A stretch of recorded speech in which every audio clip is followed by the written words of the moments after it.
নমস্কার বন্ধুরা, খবর সন্ধান চ্যানেলে আপনাদের প্রত্যেককে স্বাগত জানাচ্ছি। আজকে 25 মে 2026 সাল এবং সোমবার। এই মুহূর্তে আবহাওয়ার যে ওভারঅল খবরটি রয়েছে সেটা প্রথমে আপনাদের জানাবো, তারপর খেপে খেপে প্রত্যেক জায়গার আবহাওয়া পরিস্থিতি কেমন থাকবে অবশ্যই জানিয়ে দেওয়ার চেষ্টা করব। প্রথমেই যে আপডেটটা রয়েছে বৃষ্টির সম্ভাবনা, প্রচণ্ড ঝড় বৃষ্টি চলছে। সেটা মূলত পশ্চিমবঙ্গের উত্তরবঙ্গ এবং রয়েছে আসাম, মেঘালয়, অরুণাচল প্রদেশ, ভারতবর্ষের সঙ্গে বাংলাদেশের রংপুর, ময়মনসিংহ, সিলেট বিভাগের বেশ কিছু কিছু জায়গাতে। পশ্চিমবঙ্গে, দক্ষিণবঙ্গে সেরকম কোনো বৃষ্টির পূর্বাভাস নেই, তবে 28 তারিখ থেকে ঝড় বৃষ্টি শুরু হবে, তাপমাত্রা কমবে, যার ফলে মানুষজন অনেকটা রিলিফ পাবেন। অন্যদিকে রয়েছে ঝাড়খণ্ড, সেখানে বিক্ষিপ্ত ঝড় বৃষ্টি হবে। সারা ভারতবর্ষের ক্ষেত্রে প্রচণ্ড তাপপ্রবাহ চলছে, সেই অবস্থা এখনও 2 দিন চলতে পারে, বিশেষ করে উত্তরপ্রদেশ, রাজস্থান, মধ্যপ্রদেশ, বিদর্ভ এই সমস্ত জায়গাতে। এবার ফিরে আসছি পশ্চিমবঙ্গের, দক্ষিণবঙ্গের কি আপডেট রয়েছে তার আগে আরেকটি বড় খবর রয়েছে। একটি শক্তিশালী নিম্নচাপ, তা থেকে ঘূর্ণিঝড়ের আশঙ্কা রয়েছে জুন মাসের প্রথম দিকে। তো পশ্চিমবঙ্গে, দক্ষিণবঙ্গের যে তথ্য রয়েছে তাতে গরম পরিস্থিতি প্রচণ্ড রয়েছে, মানুষজন হাঁসফাঁস করছেন গরমে।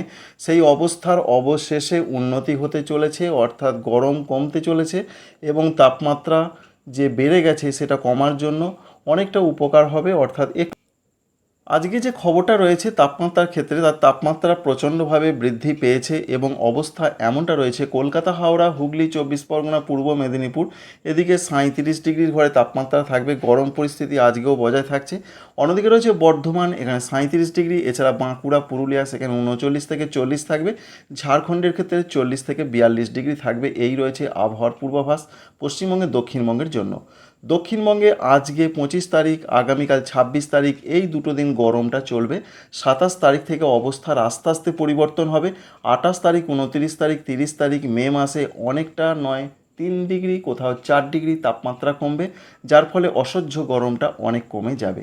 এই রয়েছে গরমের ক্ষেত্রে পূর্বাভাস। পশ্চিমবঙ্গে, দক্ষিণবঙ্গে বৃষ্টির কি আপডেট রয়েছে? বৃষ্টির সেরকম কোনো পূর্বাভাস আপাতত নেই। বিক্ষিপ্ত বৃষ্টি কোনো কোনো জায়গায় হতে পারে, সেটা খুব একটা যে গুরুত্বপূর্ণ এবং বেশি হবে তা নয়, তবে সম্ভাবনা তুলনামূলক রয়েছে পশ্চিম মেদিনীপুর, ঝাড়গ্রাম, বাঁকুড়া, পুরুলিয়া, বর্ধমান, নদিয়া, বীরভূম, মুর্শিদাবাদ এই জেলাগুলোর দিকে। এবং জেলাগুলোর সম্ভাবনা, যে জেলাগুলোয় কম, কলকাতা, হাওড়া, হুগলি, 24 পরগনা, পূর্ব মেদিনীপুর এই জেলাগুলোর দিকে অনেকটা কম রয়েছে। আগামীকাল 26 তারিখের যা তথ্য রয়েছে, 26 তারিখে একই রকম পরিস্থিতি থাকবে। তবুও সেই পশ্চিম দিকের জেলাগুলো, পশ্চিম মেদিনীপুর, ঝাড়গ্রাম, বাঁকুড়া, পুরুলিয়া, পশ্চিম বর্ধমান, বীরভূম, এছাড়া রয়েছে নদিয়া, মুর্শিদাবাদ এই জেলাগুলোর দিকে বিক্ষিপ্ত স্বস্তির বৃষ্টি হতে পারে। এবং ঝাড়খণ্ডের ক্ষেত্রে সেই একই পূর্বাভাস, কলকাতার দিকে বৃষ্টির সম্ভাবনা অনেকটা কম, 24 পরগনা, পূর্ব মেদিনীপুরের দিকে অনেকটা কম। 27 তারিখ থেকে অরেঞ্জ অ্যালার্ট জারি রয়েছে। 27 তারিখ থেকে বলা হয়েছে যে একটা আমূল পরিবর্তন শুরু হবে। বিশেষ করে পূর্ব বর্ধমান, সঙ্গে রয়েছে নদিয়া, বীরভূম, মুর্শিদাবাদ জেলা, এই জেলাগুলোতে অরেঞ্জ অ্যালার্ট জারি রয়েছে। 50 থেকে 60 কিলোমিটার গতিবেগে দমকা ঝড়ের সম্ভাবনা রয়েছে। সঙ্গে বলা হয়েছে বিক্ষিপ্ত ঝড় বৃষ্টিটা হতে পারে। বাকি জেলাগুলোতেও হবে, তবে সম্ভাবনা বেশি রয়েছে 27 তারিখ থেকে বর্ধমান, নদিয়া, বীরভূম, মুর্শিদাবাদ, বাঁকুড়া এই জেলাগুলোর দিকে। এবার 28 তারিখে সম্ভাবনা আরেকটু বৃদ্ধি পাবে বৃষ্টির।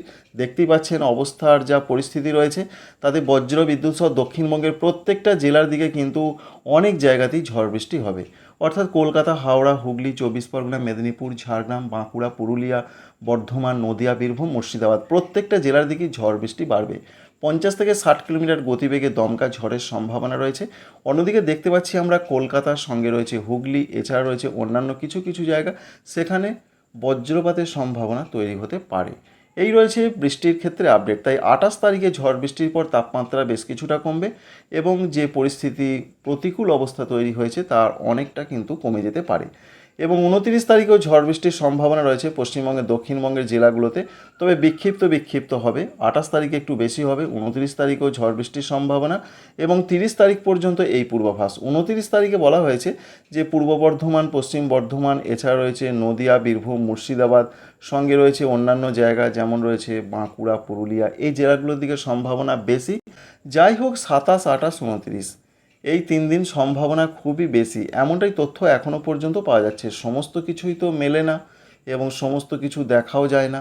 তার মধ্যেই যেটা আমরা দেখতে পেলাম, যেটা আলিপুর ওয়েদার অফিস বলছেন, মোটামুটি 27, 28, 29 যে একটা বিক্ষিপ্ত কোথাও একটু দমকা ভারী বৃষ্টি হতে পারে সম্ভাবনা কিন্তু রয়েছে, যার ফলে ওয়েদার অনেকটা পাল্টে যাবে। আশা করছি দক্ষিণবঙ্গের আপডেট আপনারা পরিষ্কারভাবে বুঝতে পারলেন। উত্তরবঙ্গের ক্ষেত্রে যা পূর্বাভাস রয়েছে, উত্তরবঙ্গে ঝড় বৃষ্টির পূর্বাভাস খুবই বেশি রয়েছে, কারণ উত্তরবঙ্গের জেলাগুলোতে ভারী বৃষ্টির সম্ভাবনা রয়েছে। দার্জিলিং, কালিম্পং, জলপাইগুড়ি, কুচবিহার, আলিপুরদুয়ার এই জেলাগুলোর দিকে দু এক জায়গা ভারী বৃষ্টি, দমকা ঝোড়ো হাওয়া, অধিকাংশ জায়গাতে বৃষ্টি হবে ওপরের 5টা জেলাতে। উত্তর দিনাজপুর, দক্ষিণ দিনাজপুর, মালদহ এই জেলাগুলোর দিকে অনেক জায়গাতেই বিক্ষিপ্ত হালকা মাঝারি বৃষ্টি হতে পারে, এমনটা সম্ভাবনা রয়েছে। উত্তর পূর্ব ভারতের দিকে বৃষ্টির সম্ভাবনা খুবই বেশি, এখনও 2 দিন মতন। আসামের গোয়ালপাড়া, গুয়াহাটি, বরপেটা দেখতেই পাচ্ছেন যে ভালো রকম ঝড় বৃষ্টির একটা সম্ভাবনা, বজ্রপাত সহ বৃষ্টির পূর্বাভাস আমরা লক্ষ্য করতে পারছি। অন্যদিকে বাংলাদেশে বিশেষ করে রয়েছে রংপুর, সঙ্গে রয়েছে সিলেট, ময়মনসিংহ বিভাগের কিছুটায়, সেখানে ঝড় বৃষ্টির সম্ভাবনা বেশ বেশি রয়েছে। এবং এই যে সম্ভাবনা, এটা কিন্তু চলবে আগামী 48 ঘন্টা পর্যন্ত চলতে পারে, তারপর ধীরে ধীরে কমবে। বিশেষ করে এই তথ্য বা আপডেট পাওয়া যাচ্ছে, এই সম্ভাবনা 29 তারিখ থেকে পশ্চিমবঙ্গের উত্তরবঙ্গের জেলাগুলোতেও ঝড় বৃষ্টি অনেক কমে যাবে, উত্তর পূর্ব ভারতেও কমে যাবে। তাই পশ্চিমবঙ্গের উত্তরবঙ্গেও তাপমাত্রা ডাউন হবে 2 থেকে 3 ডিগ্রি, এমনটা বলা হয়েছে। এর সঙ্গে ঝড় বৃষ্টির সম্ভাবনা আজকে এবং আগামীকাল খুব বেশি। দু এক জায়গা ভারী বৃষ্টি ওপরের 5টি জেলাতে, বিশেষ করে দার্জিলিং, কালিম্পং, জলপাইগুড়ি, আলিপুরদুয়ার। আর নিচের 2 দিনাজপুর, মালদাতে বিক্ষিপ্ত ঝড় বৃষ্টি হবে। এই রয়েছে 2 বঙ্গের ক্ষেত্রে পশ্চিমবঙ্গের আবহাওয়ার একটা সংক্ষিপ্ত পূর্বাভাস। এবার আপনাদের জানাবো বর্ষা প্রসঙ্গে কি আপডেট এলো। বর্ষা প্রসঙ্গে বিরাট কোনো আপডেট নেই, যা আপডেট ছিল সেরকমই রয়েছে। তবে বর্ষা প্রবেশের পথটা সুগম রয়েছে, পরিস্থিতি অনুকূল রয়েছে, এমনটা জানিয়ে দেওয়া হয়েছে। যার ফলে বলা হয়েছে আগামী 2 বা 3 দিনের মধ্যে বর্ষা কিন্তু আরও এগিয়ে আসার সম্ভাবনা রয়েছে। আগে আবহাওয়া দপ্তর জানিয়েছিলেন কেরলে বর্ষা প্রবেশের একটা কথা বলা হয়েছিল 26 তারিখের 4 দিন আগে পিছে। বর্তমানে কিন্তু সেরকম কোনো আপডেট পাওয়া যাচ্ছে না তাদের ওয়েবসাইটে। তো এই মুহূর্তের যা পূর্বাভাস আমরা পাচ্ছি, বর্ষা ঠিক এই জায়গাতে অবস্থান করছে, অর্থাৎ এই পর্যন্ত বর্ষা মোটামুটিভাবে এই জায়গাটায় ঢুকে গেছে। এখনও ঢোকার সম্ভাবনা রয়েছে দক্ষিণ পূর্ব এবং দক্ষিণ পশ্চিম বঙ্গোপসাগর, পূর্ব মধ্য বঙ্গোপসাগর, তারপর সেটা উত্তর বঙ্গোপসাগরের দিকে এগিয়ে আসবে, তারপর বাংলার দিকে ঢোকার সম্ভাবনা রয়েছে। এবং আরব সাগরের ক্ষেত্রেও সেই একই কথা রয়েছে, দক্ষিণ পশ্চিম, দক্ষিণ পূর্ব এই যে আরব সাগরের জায়গাগুলো, এখানে আগামী 2 দিন বা 3 দিনের মধ্যে বর্ষা কিন্তু আরেকটু অগ্রগতি লাভ করবে। এবার ঘূর্ণিঝড় বা নিম্নচাপ প্রসঙ্গে কী আপডেট রয়েছে একবার জানিয়ে দেবো। নিম্নচাপ বা ঘূর্ণিঝড় প্রসঙ্গে যা এখনও পর্যন্ত আপডেট রয়েছে, যেটা আপনাদের আগের ভিডিওতে জানিয়েছিলাম, তবে বারবার একটা কথা স্মরণ করে দিই যে এই আপডেট কিন্তু পাল্টে যেতেও পারে, সেই রকমভাবে অনেক সময় দেখাও গেছে। তো 31 তারিখের আশেপাশে যেটা আমরা লক্ষ্য করতে পারছি এখনও পর্যন্ত, তাতে মায়ানমার উপকূল এবং উত্তর বঙ্গোপসাগর সংলগ্ন জায়গাতে, বিশেষ করে উত্তর বঙ্গোপসাগর ঠিক বলা যাবে না, তবে উত্তর আন্দামান সাগর সংলগ্ন জায়গাতে যেটা দেখা যাচ্ছে, একটা ঘূর্ণাবর্ত তৈরির সম্ভাবনা রয়েছে। এই মুহূর্তের এই আপডেট আমরা পাচ্ছি, এটা পাল্টে যায় অনেক সময়। তো ঘূর্ণাবর্তটা দেখতে পাচ্ছেন, এই যে ঘূর্ণাবর্ত, এই ঘূর্ণাবর্ত কিন্তু আস্তে আস্তে আরও শক্তিশালী হওয়ার সম্ভাবনা রয়েছে। তো কতটা শক্তিশালী হবে চলুন একবার দেখে নেওয়ার চেষ্টা করি। আমরা যদি আস্তে আস্তে এগিয়ে যাই, মে মাসের আমরা দেখতে পেলাম 31 তারিখের দিকে, তারপর জুন মাসের 1 তারিখের দিকে দেখতে পাচ্ছি নিম্নচাপটা আরও শক্তি বৃদ্ধি করছে। 2 তারিখের দিকের যে আপডেট রয়েছে সেটা আরও শক্তি বৃদ্ধি করে একটি গভীর নিম্নচাপ আকারে আসতে পারে। 3 তারিখের দিকে আমরা দেখতে পাচ্ছি পুরোপুরিভাবে পশ্চিম এবং উত্তর পশ্চিম দিকে এগোনোর সম্ভাবনা রয়েছে। দেখে মনে হচ্ছে যেন পশ্চিমবঙ্গ বা উড়িষ্যার দিকে ঢুকতে পারে, এবং তখন তার 3 তারিখে গতিবেগ থাকার সম্ভাবনা রয়েছে, যেটা এই মুহূর্তের আপডেট থেকে আমরা লক্ষ্য করতে পারছি 61 কিলোমিটার প্রতি ঘন্টায়। এবং 3 তারিখে রাতের দিকে সেটা ঘূর্ণিঝড় আকারে পরিণত হতে পারে।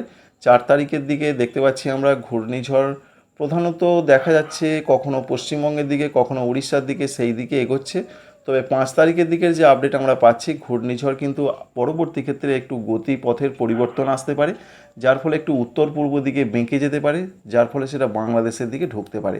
এই মুহূর্তের আপডেট, এটা অনেক পরিবর্তন হবে। প্রথমে আমরা দেখতে পেলাম ঠিক এইভাবে আসছে, তারপরে আমরা দেখতে পাচ্ছি এইভাবে সেটা আসবে এবং বাংলাদেশ, তারপর সেটা ত্রিপুরা, মণিপুর, মিজোরাম, নাগাল্যান্ড হয়ে আরও উত্তর পূর্ব দিকে চলে যাওয়ার সম্ভাবনা রয়েছে।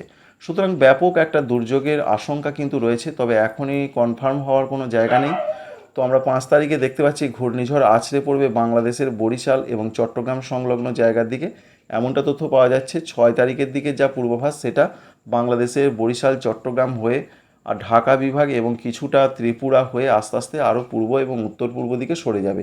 এর জন্য ব্যাপক ঝড় বৃষ্টির সম্ভাবনা অবশ্যই থাকে। দেখতে পাচ্ছেন পশ্চিমবঙ্গে দক্ষিণবঙ্গে কি হতে পারে, দক্ষিণবঙ্গে যেটা আগে বলেছিলাম আপনাদের যে ঝড় বৃষ্টির একটা চান্স অবশ্যই থাকবে, সেটা মূলত কলকাতা, হাওড়া, হুগলি, 24 পরগনা এই সমস্ত জায়গায় সম্ভাবনা সব থেকে বেশি করে রয়েছে এমনটা আমরা দেখতে পাচ্ছি। এই যে পশ্চিমবঙ্গের এই জায়গাগুলোতে কিন্তু ঝড় বৃষ্টি প্রচণ্ড হবে। সুন্দরবন, ফ্রেজারগঞ্জ, হলদিবাড়ি এখানে ব্যাপক ঝড় বৃষ্টির সম্ভাবনা থাকবে। আর বাংলাদেশে তো সারা বাংলাদেশ জুড়ে বিশেষ করে দক্ষিণাঞ্চলে ব্যাপক ঝড় বৃষ্টি হবে। তবে মনে রাখতে হবে এইটা যদি হয়, আর যদি ঘূর্ণিঝড় না হয় তাহলে কোথাও কিছু হবে না। তবে এটা দেখা যাচ্ছে আপনাদের জানালাম, পরবর্তী ক্ষেত্রে কি হয় সেটা অবশ্যই আপনাদের জানাবো। এবং 6 তারিখের দিকে ব্যাপক দুর্যোগ চলবে, 5, 6 দমকা ঝড় প্রচণ্ডভাবে থাকবে। এবং সঙ্গে আমরা দেখতে পাচ্ছি বাংলাদেশের খুলনা, বরিশাল, চট্টগ্রাম, ঢাকা, ময়মনসিংহ, সিলেট যেমন প্রচণ্ডভাবে ক্ষতিগ্রস্ত হতে পারে আশঙ্কা রয়েছে। অন্যদিকে ভারতবর্ষের ত্রিপুরা, মিজোরাম, পরবর্তী ক্ষেত্রে সেটা মেঘালয় এবং আসাম এইভাবে কিন্তু জায়গাগুলোতে প্রচণ্ডভাবে ক্ষতিগ্রস্ত হওয়ার সম্ভাবনা রয়েছে, ব্যাপক বৃষ্টির সম্ভাবনা। এবং 8 জুন তারিখে যা পূর্বাভাস সেটা আমরা দেখতে পাচ্ছি গভীর নিম্নচাপ আকারে থাকবে, অর্থাৎ ঘূর্ণিঝড় শক্তি হারিয়ে ফেলবে, যার ফলে কিন্তু বাংলাদেশের পূর্বাঞ্চল, ভারতবর্ষের উত্তর পূর্ব ভারত এই সমস্ত রাজ্যগুলোতে চরম দুর্যোগের পূর্বাভাস রয়েছে। তো বন্ধুরা, আশা করছি এই ইনফরমেশন বা তথ্য আপনাদের ভালো লাগবে, কাজে লাগবে। আমাদের চ্যানেলকে সাবস্ক্রাইব করবেন, একটি লাইক করতে ভুলবেন না। আপনারা সবাই ভালো থাকবেন। Thank you friends, thank you for watching.